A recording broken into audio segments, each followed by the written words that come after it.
Oke, baik, bismillahirrahmanirrahim. Assalamualaikum warahmatullahi wabarakatuh.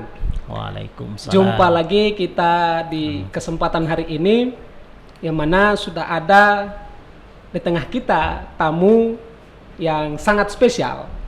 Nah, kita sebut saja Bung Hamis Sowakil. Selamat datang Bung Hamis di podcast kita, Baik. Ruang Bicara, yang mana hari ini kita akan membicarakan isu atau topik-topik yang tentunya sangat menarik dan banyak dibicarakan oleh publik. Terutama hari ini yang akan kita menyoal persoalan nonaktifnya 75 pegawai KPK yang notabene perlu dilakukan tes wawasan kebangsaan. Nah, melihat masalah ini, bagaimana sih tanggapan Anda terkait dengan wawasan kebangsaan yang dilakukan oleh Komisi Pemberantasan Korupsi? Oke, baik. Terima kasih Mas Baim. Iya, ini sesuai dengan tema pembahasan kita, kebangsaan. Mas Baim berarti itu adalah merupakan bagian daripada. Iya. Ya kan? Lanjut, silakan Pak Hamis. Baik. Mengawal ini saya ingin bertanya, pantaskah tes wawasan kebangsaan itu dites kepada Novel Baswedan, sosok penyidik senior di dalam Komisi Pemberantasan Korupsi? Nah, itu dulu kan, penyidik senior. Penyidik senior, nah gitu. Pantaskah kira-kira? Nah, itu dulu tuh. Nah, mengapa pertanyaan tersebut diucapkan? Karena hal demikian ya selayak ini adalah lelucon gitu, sesuatu yang lucu. Mengapa? Kok bisa gitu? Untuk Novel Baswedan, penyidik senior di dalam Komisi Pemberantasan Korupsi, diuji wawasan kebangsaannya. Kan lucu gitu. Kok bisa gitu? Orang yang memiliki background polisi yang berprestasi. Novel Baswedan sebelum menjadi penyidik Komisi Pemberantasan Korupsi, sebelumnya dia adalah anggota aparat kepolisian gitu. Penyidik kepolisian yang berprestasi. Dan anggota polisi yang berprestasi, sebab lulus sebagai anggota polisi yang berprestasi terbaik, katakanlah Akmil gitu ya. Kalau nggak salah sih gitu. Nah, artinya sebelum Novel Baswedan menduduki posisi sebagai penyidik di dalam tubuh KPK, Novel Baswedan itu sudah diuji wawasan kebangsaannya jauh sebelum dia menjadi anggota polisi. Saya gitu. potong sebentar. Sah-sah saja dong berarti KPK meng-ASN-kan pegawai KPK karena selama ini kan pegawai KPK non ASN. Yang enggak masalah, artinya pegawai KPK yang non ASN menjadi ASN enggak jadi soal. Kita pun bisa memiliki harapan gitu. Upaya pemerintah untuk meng-ASN-kan non ASN di dalam tubuh KPK ini untuk para pegawai ini, kita berharap mereka ini tidak boleh diintervensi oleh kekuasaan, karena fakta realita yang kita dapati adalah ASN itu paling banyak gitu digunakan sebagai alat kekuasaan, gitu kan. ASN itu paling banyak, mustahil gitu. Dan itu apa namanya, dan kita bisa bisa membantah hal demikian. Mengapa demikian? Mengapa? Karena kita paling banyak menemui ASN itu banyak terlibat di dalam ruang-ruang politik kepentingan.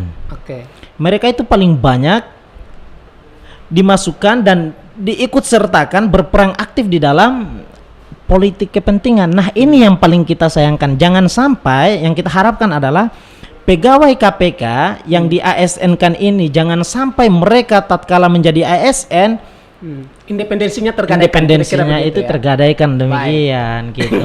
Nah, soal Novel Baswedan nih, Bung Hamis. Nah, Novel Baswedan ini kita tahu seperti yang tadi sudah Anda jelaskan sebelumnya, beliau secara dari track record perjalanan karir beliau dari aparat kepolisian sampai terjun bersama dengan KPK dalam membongkar skandal korupsi di Indonesia sudah tidak lagi diragukan. Betul.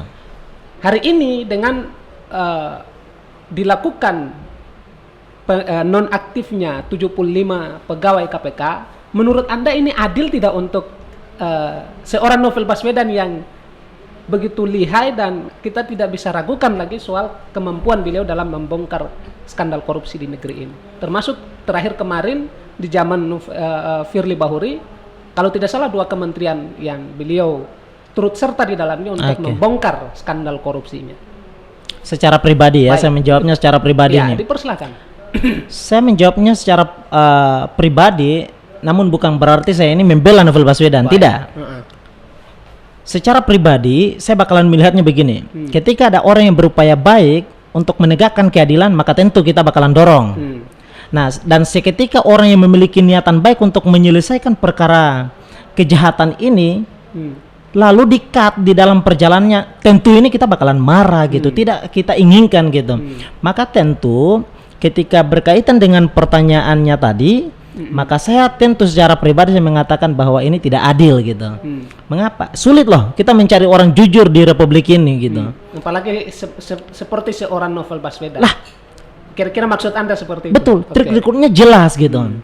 Catatan perjalanannya di dalam tubuh Komisi Pemberantasan sendiri, ya kan, di luar daripada itu. Karena ketika kita bicara dari luar daripada Komisi Pemberantasan Korupsi, tatkala dia masih berada di dalam ruang kepolisian, tentu itu adalah hal lain gitu. Itu bakalan menambah lagi, dan semestinya Novel itu tidak boleh dipecat gitu atau dinonaktifkan gitu. Nah, prestasi Novel Baswedan di dalam tubuh KPK itu sangatlah luar biasa. Sesosok Novel Baswedan memberi nama baik, ya memberi harum gitu Komisi Pemberantasan Korupsi, sehingga publik ini menilai dan masih berharap terhadap Komisi Pemberantasan Korupsi di dalam upaya menyelesaikan perkara kejahatan di republik ini gitu. Nah, gini loh, apa namanya, dalam lembaga KPK ini juga merupakan lembaga hukum ya, penegakan hukum.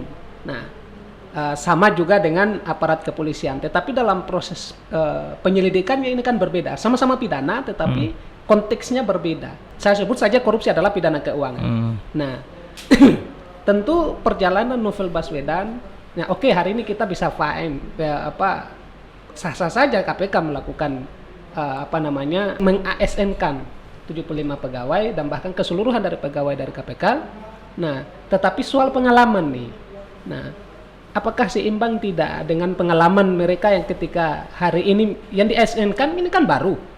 Nah, sebelumnya sinur-sinur KPK yang banyak berpengalaman dalam mengungkap kasus-kasus skandal korupsi sudah look out dari KPK. Nah, bagaimana dengan marwah KPK di bawah kepemimpinan Firly Bahuri yang menurut Anda?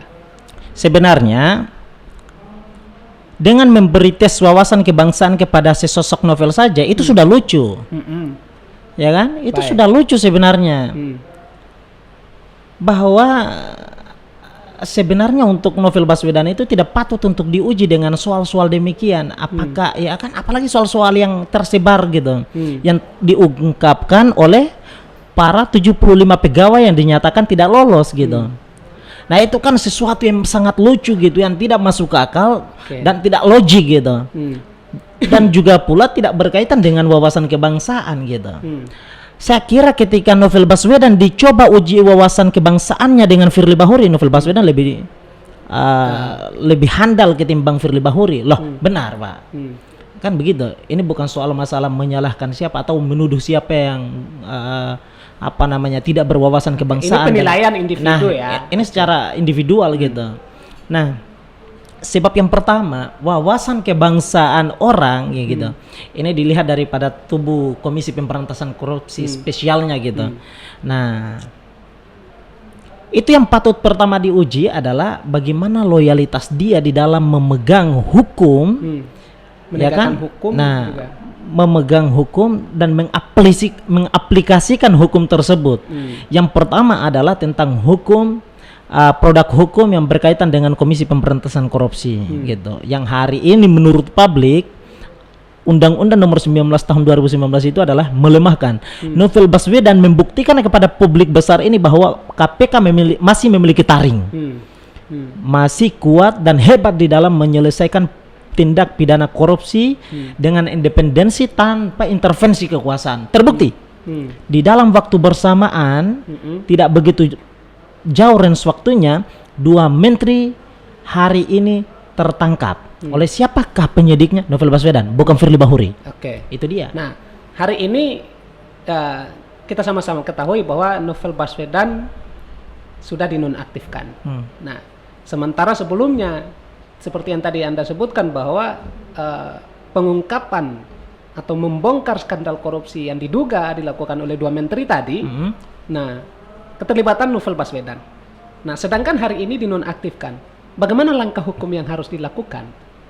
Nah, sedangkan pelaku yang melaporkan, yang membongkar sudah dinonaktifkan sebagai pegawai KPK. Hal ini tentu ya kita pun juga bakalan menyadari gitu bahwa kita yakin sungguh mereka paham dan mereka mengetahui bagaimana langkah proseduralnya yang harus mereka tempuh. Dan saya kira sesosok Novel Baswedan dengan yang lainnya ini taat hukum gitu. Mereka bakalan mengikuti bagaimana aturan ataupun syarat yang ditentukan kepada mereka dan harus bagaimana yang harus langkah seperti apa yang harus mereka tempuh.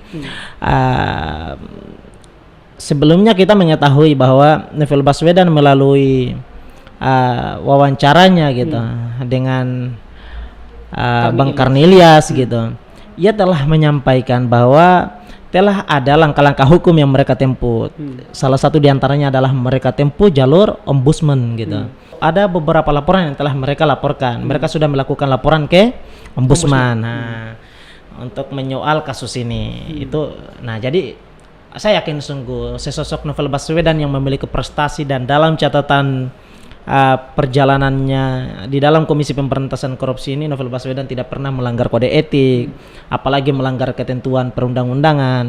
Saya kira dengan sosok Novel Baswedan yang luar biasa yang mestinya menjadi panutan di dalam Komisi Pemberantasan Korupsi ini, saya kira ya dia telah mengikuti prosedural, langkah-langkah prosedural secara baik gitu. Nah, jadi seperti itu. Saya ingin berpesan satu hal kepada yang terhormat ya gitu, termasuk salah satu kebanggaan kita gitu, penyidik senior Komisi Pemberantasan Korupsi Pak Novel Baswedan dengan kawan-kawannya yang hari ini mendapat cobaan besar ini. Saya berharap bahwa jangan sampai hal demikian, upaya untuk menonaktifkan 75 ini menjadi satu hal yang sehingga kemudian membuat mereka Novel Baswedan dengan lainnya ini menjadi pesimis untuk kemudian tidak berniat baik lagi untuk menegakkan kebenaran dan supremasi hukum di Republik Indonesia ini. Saya kira semoga cobaan ini menjadi salah satu hal yang akan kemudian dijadikan sebagai shifting Novel Baswedan dengan lainnya untuk lebih ekstra lagi di dalam menegakkan keadilan dan menangkap para orang-orang jahat di Republik ini. Betul. Baik. Terima kasih Pak Hami Sowakil atas waktu dan kesempatannya. Semoga pesan ini dapat mencerahkan dan dapat tersampaikan kepada pihak-pihak yang berhak untuk menerima pesan tersebut. Nah, oke kawan-kawan sekalian, semoga pada kesempatan hari ini dapat memberikan manfaat yang lebih. Terutama lebih spesifik kita mendoakan secara bersama semoga kita terhindar dari wabah COVID-19 yang hari ini sementara melanda. Nah, dan kita berharap semoga Indonesia cepat lekas sembuh dari penyakit COVID-19. Dan terutama lagi Indonesia segera mendapatkan vaksin terbaik, bukan hanya vaksin corona, tapi vaksin untuk menyembuhkan penyakit korupsi di negeri ini. Betul. Kurang lebihnya saya mohon maaf mewakili Pak Hamis. Semoga kita selalu sehat. Billahi taufiq wal hidayah. Wassalamualaikum warahmatullahi wabarakatuh. Salam. Waalaikumsalam warahmatullahi wabarakatuh.